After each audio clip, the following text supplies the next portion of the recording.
Hello there, guys. This is the stupidest thing I've ever seen. Somebody, I went to number 6, and then I stopped because I couldn't stop laughing. Right now, as you can see, it is 1:50 in the morning. Summertime, so who cares? But let's watch this video, and you'll see why. Top 10 most overrated sports legends. So you know it's already going to be bad. Some of the best in the history of their respective sports.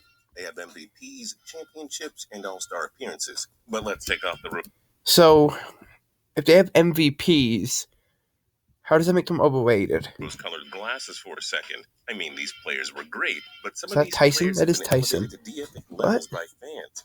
Yet these Tyson's guys one of the didn't have best. flaws in their Everybody knows careers. if I'm Tyson is in surprised that today this. we take a look at the 10 most Wait, overrated was he number sports 6? legends. I think it was And a number big 6. shout out to Quan Cribbs for suggesting this list.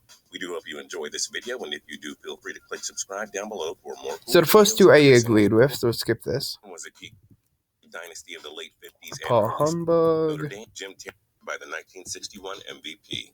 Number 8, Kobe Bryant. Yeah, you heard that right. Kobe freaking Bryant. So if he's an overrated sports legend, then LeBron James is an overrated sports legend. But let's see what he has to say. It's funny.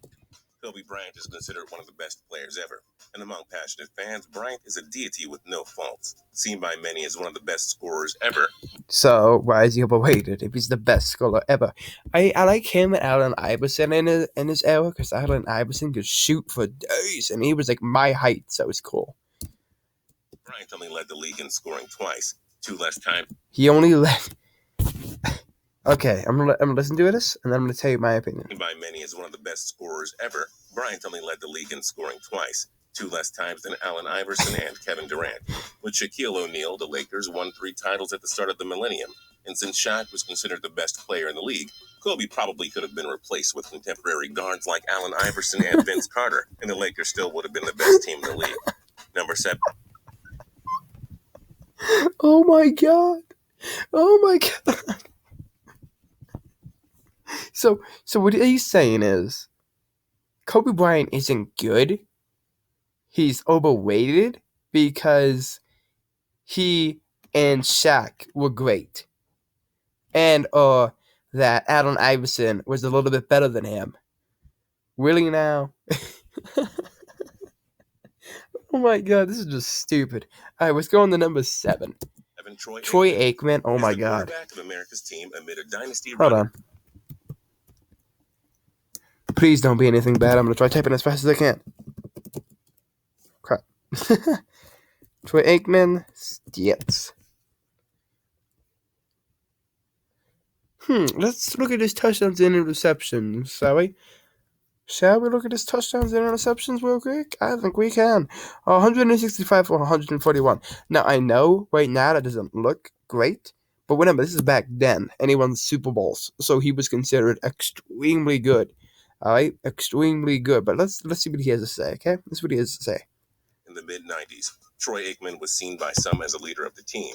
Yet, due to one of the best supporting cast in NFL history, the 6-time Pro Bowler's legacy has been a bit inflated.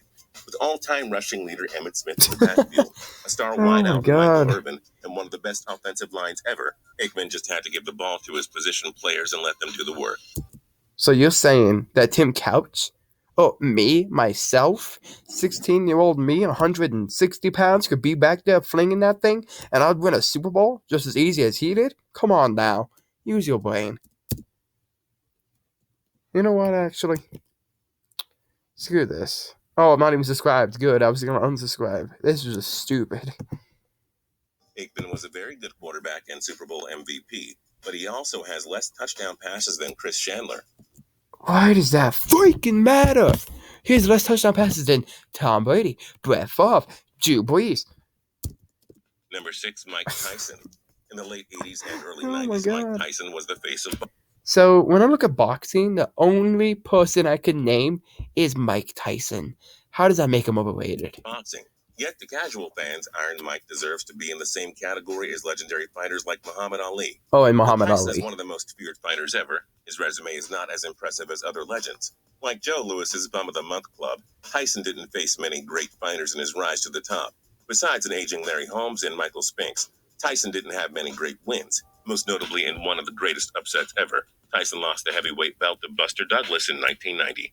Number 5, How did you forget about him biting somebody's ear off in Pete Rose? Pete Rose. Really? Pete Rose has the most hits in baseball history. While being the all-time hits leader is an untouchable statistic, has the myth of Charlie Hustle grown due to his ban from the Hall of Fame?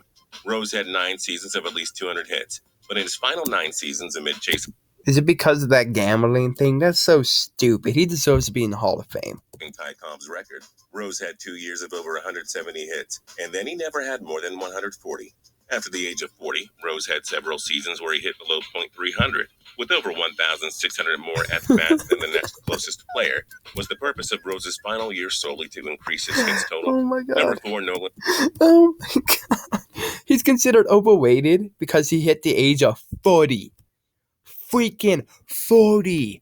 Are you serious? And he hit less baseball bats. Are you serious? He hit less baseballs. You know what I mean? Like, oh my god, that's the dumbest reason ever. Ryan, considered one of the greatest pitchers of all time, no pitcher in baseball history has thrown for more strikeouts or no-hitters than Nolan Ryan. Is this a joke? Please tell me this is a joke.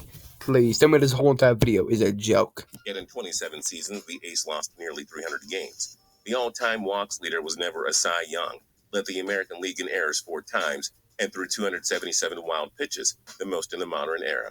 Pitching professionally for nearly 3 decades is impressive, but don't let the amassed numbers fool you. Among contemporary legends like Steve Carlton and Tom Seaver, Ryan likely takes a backseat. Number 3, Allen Iverson. Are you serious right now? You stupid motherfucker. That's right, I just used that MF word. Are you kidding me? That's my favorite player right there. Maybe of all time. I'm not going to say of all time. That's one of my favorite players right there. He took the 76ers all the way. He didn't take them all the way, sadly. I would love to see him have a ring with them. But he carried them on his back.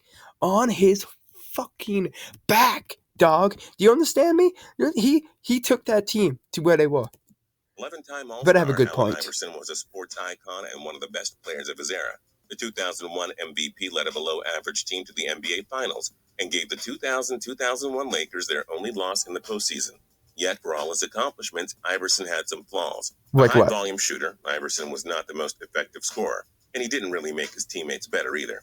Case in point, when he was traded to Detroit for Chauncey Billups. Billups led Denver to the conference finals, while Detroit was dealt a first-round exit after years of being a constant contender. Number 2.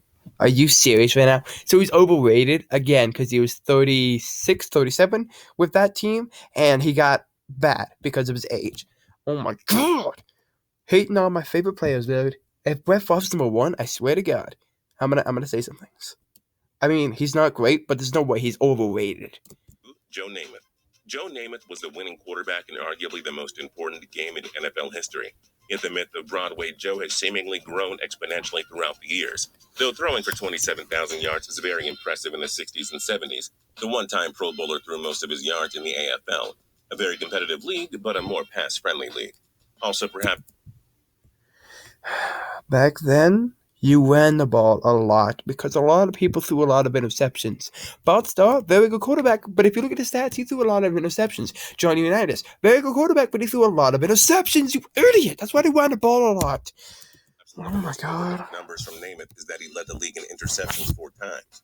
An icon and possibly the best quarterback in New York Jets history, Namath threw only 173 touchdowns compared to 220 interceptions. Is that the guy that only won the Super Bowl for the New York Jets? Yeah, that's right. I'm talking about them being. Oh my god, how could you just. 1. Brett Favre. A gunslinger tried and true, Brett Favre was the league's first 3-time MVP. You heard that? So he called him a gunslinger, and he called him the league 3-time MVP. Yet the NFL's Iron Man had several faults in his Hall of Fame career. Unlike contemporaries like John Elway, Peyton Manning, and Tom Brady, who carried average teams throughout their peaks, Favre typically played on talented teams in his prime. So Tom Brady doesn't have a talented team? Let's see here. Rob Gronkowski. Oh no, wait. I know a lot of Patriots players. What am I doing thinking about it? Malcolm Butler, who saved him the Super Bowl? And how about his comeback that he should not have had last year? It wasn't for his awesome defense. So Tom Brady has a good team. Peyton Manning with the Broncos. His last year that he won the Super Bowl. Oh no, they had the best defense in the NFL league. Oh my god, dude, you just gave me lots of brain cancer, dude. brain tumors, whatever. I don't care anymore. Dude, this is just stupid. Oh my god.